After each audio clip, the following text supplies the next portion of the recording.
கபிலகீதை.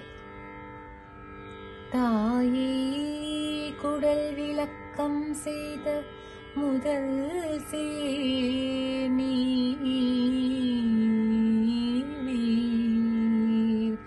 மாயப்பிறப்பறுக்கும் உபதேசம் செய்தீர். பிறந்தது கபிலகீதை.